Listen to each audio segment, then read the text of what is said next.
নমস্কাৰ Assamese education YouTube চেনেলটোলৈ আপোনালোক সকলোকে স্বাগতম জনাইছোঁ। এইটো এডভাৰটাইজমেণ্ট আহিছে CBSE ফালৰ পৰা আহিছে। CBSE recruitment 2024 central board of secondary এডুকেশ্যনৰ ফালৰ পৰা আহিছে। 118টা এছিষ্টেণ্ট ছেক্ৰেটৰী, একাউণ্টেণ্ট, JE আৰু আদাৰ ভেকেঞ্চি মুকলি হৈছে। আৰু এইকেইটা পোষ্টৰ বাবে আপোনালোকে অনলাইন যোগে আবেদন কৰিব পাৰিব। আৰু এইখিনিতে কৈ থওঁ, আপোনালোকৰ বহুতেই আমাৰ চেনেলৰ ভিডিঅ' চাই কিন্তু আপোনালোকে চেনেলটো ছাবস্ক্ৰাইব কৰা নাই। আপোনালোকে চেনেলটো ছাবস্ক্ৰাইব কৰি দিব আৰু ভিডিঅ'টো সকলোৱে যাতে লাইক এটা কৰি দিব। ইয়াতে প্ৰথম পোষ্টটো আছে এছিষ্টেণ্ট ছেক্ৰেটৰী এডমিনিষ্ট্ৰেশ্যনৰ কাৰণে। ইয়াতে নাম্বাৰ অফ পোষ্ট আছে 18টা আছে, 18টা আছে। এডুকেশ্যনেল কোৱালিফিকেশ্যন লাগিব, শিক্ষাগত অৰ্থাৎ বেচেলৰ ডিগ্ৰী যিকোনো ষ্ট্ৰীমৰ পৰা পাছ কৰা হ'লে আবেদন কৰিব পাৰিব। Graduation degree science, arts, commerce যিকোনো ষ্ট্ৰীমৰ পৰা পাছ কৰা হ'লে আবেদন কৰিব পাৰিব। এজ লিমিটটো হৈছে 35 ইয়াৰ্ছলৈকে আবেদন কৰিব পাৰিব, 35 বছৰলৈকে আবেদন কৰিব পাৰিব। 2 নম্বৰ পোষ্টটো আছে এছিষ্টেণ্ট ছেক্ৰেটৰী একাডেমিক্সৰ কাৰণে। এটা নাম্বাৰ অফ পোষ্ট 16টা আছে, 16টা আছে। শিক্ষাগত অৰ্হতা লাগিব educational qualification post graduate degree in the relevant subject oblique areas from recognise university oblique institute. ইয়াতে BEd degree from recognise BEd degree লাগিব। নেট বা SLET or equivalent or doctorate degree থকা হ'ব লাগিব। এজ লিমিটটো হৈছে 30 ইয়াৰ্ছলৈকে আবেদন কৰিব পাৰিব, 30 বছৰলৈকে আবেদন কৰিব পাৰিব। 3 নম্বৰ পোষ্টটো আছে এছিষ্টেণ্ট ছেক্ৰেটৰী স্কিল এডুকেশ্যনৰ কাৰণে। নাম্বাৰ অফ পোষ্ট 8টা আছে, 8টা আছে। এডুকেশ্যন কোৱালিফিকেশ্যন লাগিব post graduate degree in any discipline. So' post graduate degree যিকোনো ষ্ট্ৰীমৰ পৰা পাছ কৰা হ'লে আবেদন কৰিব পাৰিব, ঠিক আছে। ছায়েন্স, আৰ্টছ, কমাৰ্চ যিকোনো ষ্ট্ৰীমৰ পৰা। এজ লিমিটটো হৈছে 30 ইয়াৰ্ছলৈকে আবেদন কৰিব পাৰিব, 30 বছৰলৈকে আবেদন কৰিব পাৰিব।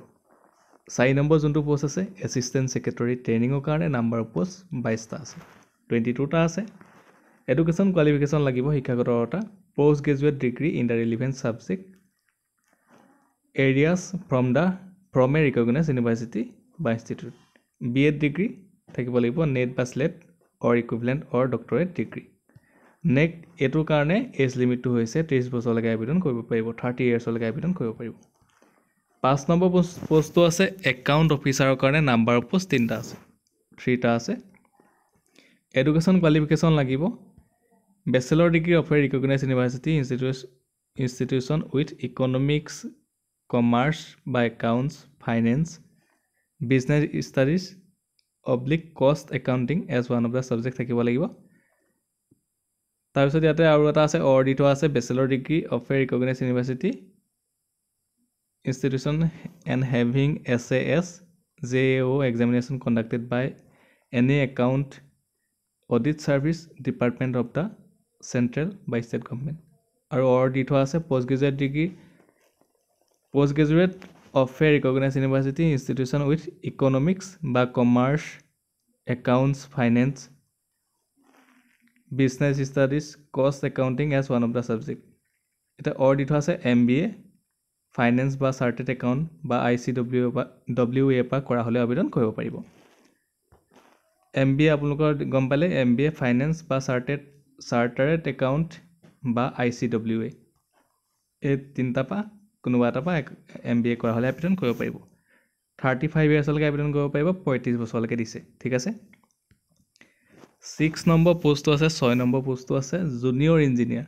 নাম্বাৰ অফ পোষ্ট 17টা আছে, 17টা আছে। এডুকেশ্যনেল কোৱালিফিকেশ্যন লাগিব, শিক্ষাগত অৰ্হতা BE বা BTech degree in civil engineering কৰা হ'লে আবেদন কৰিব পাৰিব। মেক্সিমাম এজ দিছে 32 বছৰলৈকে আবেদন কৰিব পাৰিব, 32 ইয়াৰ্ছলৈকে। 7 নম্বৰ পোষ্টটো আছে জুনিয়ৰ ট্ৰেঞ্চলেশ্যন অফিচাৰৰ কাৰণে। নাম্বাৰ অফ পোষ্ট 7টা আছে, 7টা আছে। শিক্ষাগত অৰ্হতা লাগিব master degree of a recognize university in Hindi with English as a compulsory or elective subject. So' master degree আপোনালোকে যদি হিন্দী পৰা কৰা হয় তেতিয়া আবেদন কৰিব পাৰিব। লগতে আপোনাৰ ইংলিছটো এটা কম্পালচাৰী ছাবজেক্ট বা ইলেক্টিভ ছাবজেক্ট থাকিব লাগিব। Or as the medium of examination at the bachelor degree level হ'ব লাগিব। দি থোৱা আছে master degree of a recognize university in ইংলিছৰ পৰা কৰা হ'লে আবেদন কৰিব পাৰিব, কিন্তু Hindi as a compulsory or elective subject থাকিব লাগিব। আৰু দি থোৱা আছে, ঠিক আছে, master degree of a recognized university in any subject other than Hindi or English with Hindi medium পৰা কৰা হ'লে আবেদন কৰিব পাৰিব, and English as a compulsory subject থাকিব লাগিব। or দি থোৱা আছে master degree of recognised university any subject Hindi or English with English medium and Hindi as a compulsory subject থাকিব লাগিব এটা অৰ কেবাটাও দি থোৱা আছে option master degree of recognised university any subject Hindi or English Hindi and English as a compulsory subject থাকিব লাগিব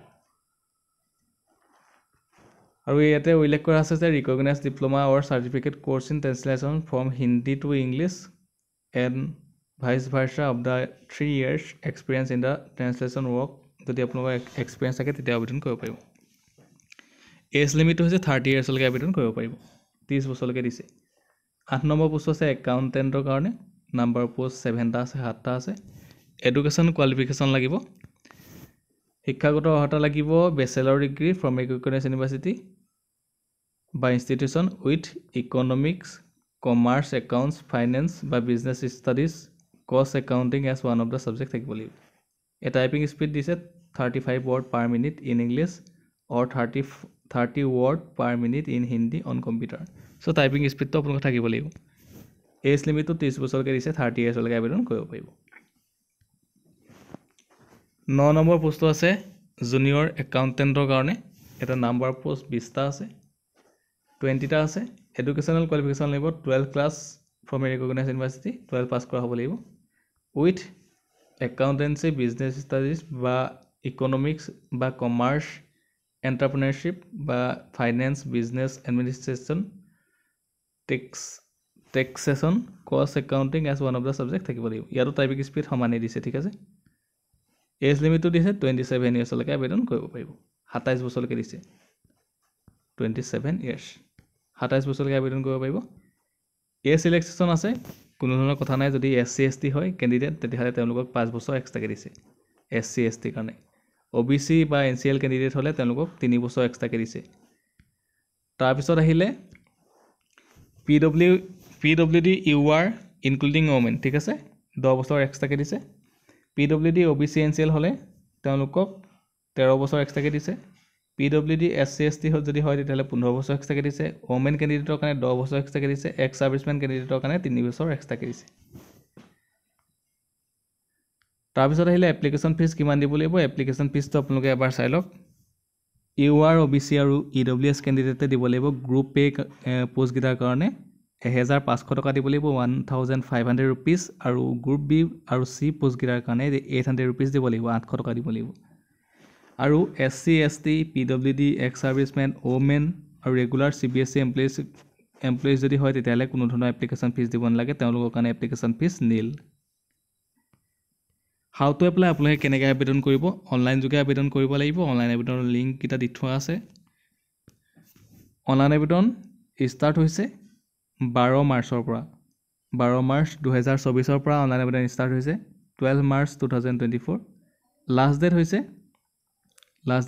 11 এপ্ৰিল 2024 11 এপ্ৰিল 2024 লৈকে আছে আপোনালোকে আবেদন কৰি ল'ব মই ডেসক্ৰিপচনত সকলোখিনি দি থোৱা থাকিব অফিচিয়েল এডভাৰটাইজমেন্ট লগতে অনলাইন আবেদনৰ লিংকটো দি থোৱা থাকিব আপোনালোকে যদি আমাৰ চেনেলৰ ভিডিও চাই ভাল পায় চেনেলটো সাবস্ক্ৰাইব কৰিব ভিডিওটো লাইক কৰিব ধন্যবাদ